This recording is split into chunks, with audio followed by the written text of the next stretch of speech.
Hi, I'm Zoe from DSR and today I am riding the Ducati Streetfighter V2. And there is Matthew. He is on one of the scramblers. There's so many to choose from. I believe this one's the Icon. As always, if you're new to the channel, then why don't you join us? It would be great if you could subscribe, hit the notifications bell, and then you'll be alerted of all the videos, including Matt's review on the Scrambler. To start with then, my riding experiences are dominated by my height or lack of. I am 5'5", so I appreciate shorties are going, nah, not that short, but I have really tiny little legs. That doesn't stop it being a little bit daunting.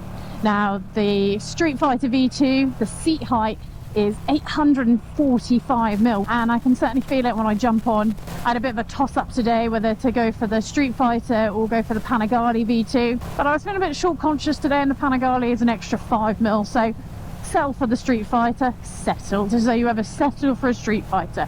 Jumping on then, it's not too bad when you get riding, as is always the case, but it is a tall bike and the seat width doesn't really help.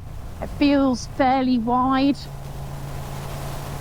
Got a big old tank between your legs too, so I can appreciate you might feel a little bit daunted if you are on the shorter side getting on, but as is always the case, start riding, I don't feel like I'm teetering. It feels good.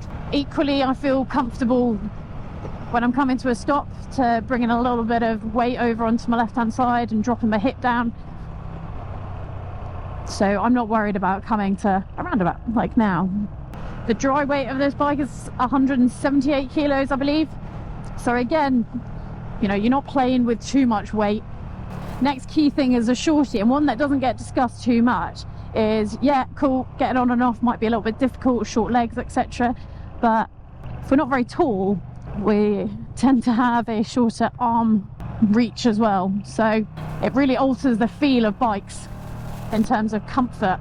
I was expecting the Streetfighter to feel pretty aggressive in terms of the riding style, but actually I've got quite a nice bend in my arms. Yeah, so I was expecting to feel like this was quite an aggressive stance, but actually it's pretty comfortable. I've got a nice bend. I'm not dead right up, so I haven't actually got a lot of weight going through my arse, which is always pleasant.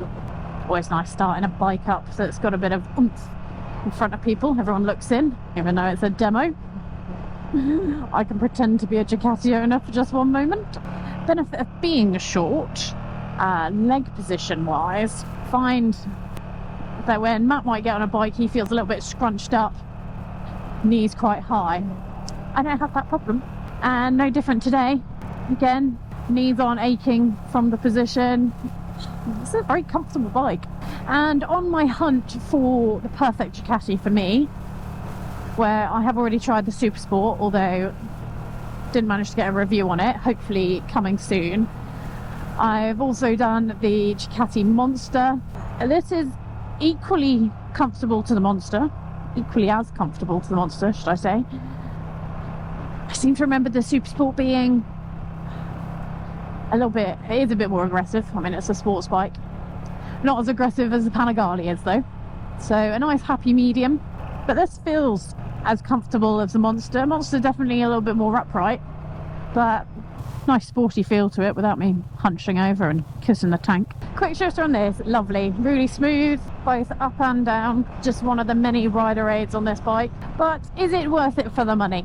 This bike retails at £16,000, somewhere around that mark, depending on what kind of offers you might get at your dealerships. That's a heck of a lot of money, 16,000. Well, I'll try and answer that by the end of this video, whether it's worth it. I'll also try and answer whether I'd recommend for a shorter rider. I'm obviously doing all right at the moment, so it can't be too bad. And of course, I'll be answering whether it's in contention, whether it's a contender for the right Ducati for me. Very selfish question, I know, you might not be interested. Easy mistake. What? It's gone off? No, the glue. Oh. I said there didn't look like there was much contact. So I'm back after that little camera mishap, And hopefully I can now answer those 3 questions, having ridden the bike a little bit more. But first of all, let me just go through some of the other specs on this bike and some of those all important stats on the tech. As I said, this bike is £16,000. Depending on obviously which dealership you go to and what deals they might have on offer. Now that is a lot of money for this bike, but key things are it is cheaper obviously than the V4, and I think a whole lot more usable. Brake horsepower on this is 153 brake, whereas if you go up to the V4 it's something more like 200. So the Streetfighter V2 is based off the Panigale V2. Engine has been detuned a little bit, but you actually don't miss out on a huge amount. This still produces 153 brake horsepower. I find the comfort of this bike a whole lot more comfortable than the V4, and definitely more comfortable than either of the Panigales. The Panigales are just so aggressive, whereas on this, I'm actually really nicely upright. Even my reach as a shorter rider isn't too bad. My arms are really comfortable, and as I said, the advantage of having shorter legs on this one is that I'm not too bunched up. So the only difference in terms of equipment is actually on the Panigale you get a little bit of a bigger screen. You also get Olins included, but otherwise this is pretty kitted out. So you've got fully adjustable showers on the front, you've got Brembos, you've got 3 riding modes, you've got road, sport and wet. Included in all of that, the wheelie control, the engine braking and also the traction control. So it's perfectly geared up for whatever kind of mode you want to be in, but also they're all kind of geared towards the road, which is definitely not the case on the V4s. So much power and actually a little bit unusable on the road. The weight of the bike is only 200 kilograms, so actually it's not too bad at the slow speed handling. Once I'm on and I'm riding, it's fine. I did find earlier that when I was parked on a bit of a slope, I struggled a little bit to get the side stand back up. Again, I think there's just the tricks that all the short riders need to know, including trying to find somewhere a little bit flatter.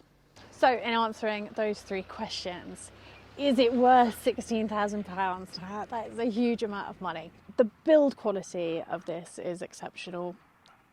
I'd love to see cruise control included, heated grips. That would be great too. And maybe a bigger dash with Bluetooth connectivity. I think if it had those 3, I'd probably easily say, yeah, you know what? It's an awesome bike, 16 grand, it's fantastic. I love that it looks exactly like the V4, more usable than the V4, not as expensive, and also not as aggressive to ride. I like that it's the same as the Panigale, only a couple of tweaks. So you still get that excitement, you're just not in the sporty position. That second question, is this the Ducati for me? So I really love the Ducati Supersport. That engine's the 950, this is obviously 955, so a little bit more. This obviously produces higher brake horsepower, and it's definitely a little bit more exciting on the road. I love the Supersport because it fitted me as a smaller rider. It's sporty but not as aggressive as the Panigales, and also obviously a smaller price tag on it. I definitely prefer this over the Monster. I really feel like if the Supersport didn't quite do it for me in terms of the power and slightly more aggressive riding, just a bit more spirited on the road, then actually I'd definitely be picking the V2 over the V4 or one of the Panigales. And that final question as to whether a shorty can handle this bike, yeah, absolutely. As you can see, I'm not in the best place for a shorty to be manoeuvring a bike, but definitely on the roads, coming to a standstill at traffic lights, it's absolutely fine. The tank, as I said before, it does feel quite big. It is a 17-litre tank, but the weight at 200 kilograms is perfectly manageable for somebody on the shorter side. Anyway, this has been a bit of a mismatched video from my camera fail earlier on in the day. Wasn't exactly my fault, just kind of fell off the camera. But thank you very much for watching. If you are interested in watching more of our videos, then please subscribe to the channel, hit the notifications bell, and you won't miss out on anything. And if you did like this video and it was helpful for you as either a shorter rider, somebody looking for whatever Ducati they want to buy next, or somebody who's just interested in a female rider's perspective, then hit that like, and otherwise just bugger off. Am I allowed to say bugger off? In the meantime, ride safe.